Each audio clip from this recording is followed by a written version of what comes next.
प्रश्न 6 है समांतर चतुर्भुज एबीसीडी में डीएल जो है वो एबी पर लंब है और बीएम जो है एडी पर लंब है।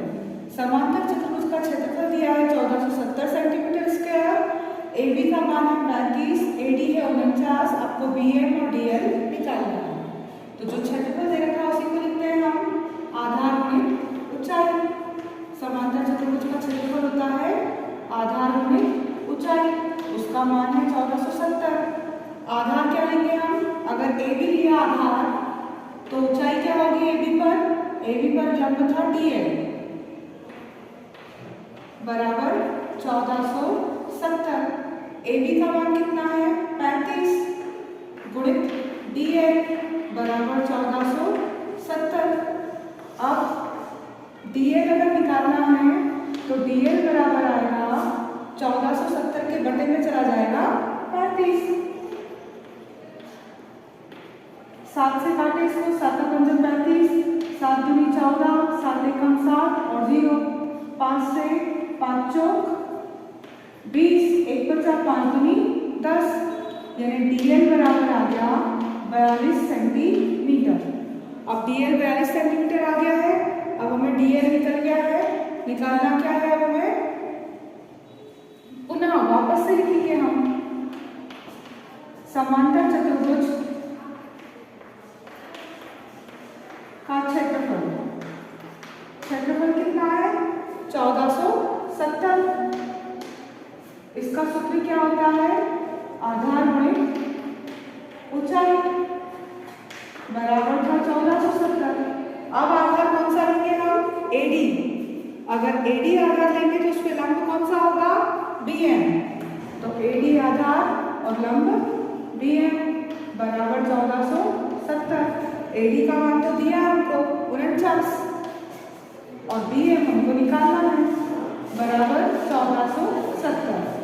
बीएम बराबर आएगा 1470 के बटे में 49, 7 से दिया 49, 7 दूनी 14, 7 एकम 7, 0, 7 से 7 के 21 और 0, यानी बीएम बराबर आएगा 30 सेंटीमीटर।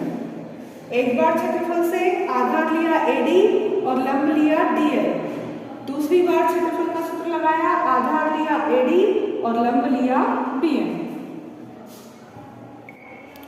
प्रश्न 7वां, त्रिभुज एबीसी में कोण ए 90 डिग्री का है और एडी भुजा बीसी पर लंब है। ये बीसी भुजा है, इस पर लंब कौन सा है एडी, और उसके बाद एसी 12 सेंटीमीटर है, एबी है 5 सेंटीमीटर, बीसी है 12 सेंटीमीटर। आपको त्रिभुज का क्षेत्रफल भी निकालना है और एडी का मान भी निकालना है। तो सबसे पहले त्रिभुज एबीसी का क्षेत्रफल। त्रिभुज का क्षेत्रफल होता है 1/2 आधार गुणित ऊंचाई। 1/2 आधार कौन सा होगा बीसी, तो ऊंचाई होगी एडी। ये तो हमें पता नहीं है, एडी निकालना है। अभी आधार लेंगे हम कौन सा एबी और लंब लेंगे एसी। क्यों, क्योंकि यहाँ समकोण है, तो जहाँ समकोण होता है वो क्या होता है लंब और आधार। यहाँ समकोण है तो ये आधार होगा और ये लंब, और यहाँ समकोण है तो ये आधार होगा ये लंब, या ये लंब होगा ये आधार। समकोण हमेशा कहाँ बनता है लंब और आधार के बीच में। तो यहाँ लेंगे हम AB गुणित AC। तो 1/2 AB है 5 और गुणित AC कितना है 12। 2 से 12 कटे 6 बार। त्रिभुज का क्षेत्रफल क्या आएगा, त्रिभुज का क्षेत्रफल होगा 5 गुणित 6, 5 का 30 सेंटीमीटर स्क्वायर। अब पुनः वापस से त्रिभुज एबीसी का क्षेत्रफल तो निकल गया 30, पर अब हम लंब आधार कौन सा लेंगे बीसी आधार और एडी लंब। 1/2 आधार गुणित ऊंचाई, ये त्रिभुज का क्षेत्रफल सूत्र है, इसका मान है 30 क्षेत्रफल का। अब 1/2 आधार हम लेंगे बीसी और ऊंचाई लेंगे एडी बराबर 30। तो 1/2 बीसी का मान कितना रहेगा हमें 13। 30। तो AD बराबर आएगा 30, नीचे के 2 आ जाएंगे ऊपर और ऊपर के 13 आएंगे नीचे। तो AD का मान आएगा अब 30 दूनी 60/13 सेंटीमीटर।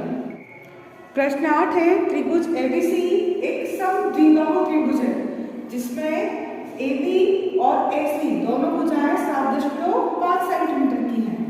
AD जो है 6 सेंटीमीटर है और BC है 9 सेंटीमीटर और ये शीर्ष लंब है। आपको निकालना क्या है? त्रिभुज ABC का क्षेत्रफल और CE का मान। CE लंब है किस पर? AB पर। तो पहले हम त्रिभुज ABC का क्षेत्रफल निकालें। त्रिभुज ABC का क्षेत्रफल, त्रिभुज का क्षेत्रफल होता है 1/2 आधार गुणित ऊंचाई। तो 1/2 आधार कौन सा होगा? BC। अगर आधार BC होगा तो उसकी ऊंचाई कौन सी? लंब AD।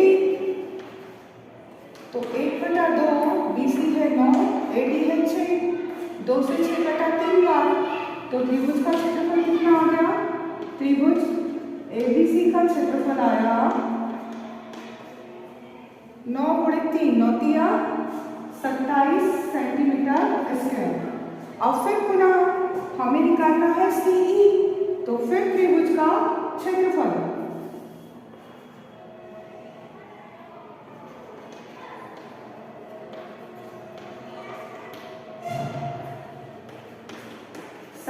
है, इसका सूत्र क्या होगा? 1/2 आधार गुणित ऊंचाई बराबर है 27 के। अब हम आधार कौन सा लेंगे? AB लेंगे। तो 1/2 आधार अगर हमने AB लिया तो AB आधार पर लंब कौन सा होगा? लंब होगा CE, जिसका मान हमें निकालना है। तो CE 1/2, AB का मान 7.5 और CE का मान पता नहीं हमें। तो CE निकालने के लिए 27, ये नीचे जो 2 था कहाँ आएगा? ऊपर, और 7.5 ऊपर था वो नीचे। दशमलव उठाया तो एक संख्या की 0 बढ़ा दी।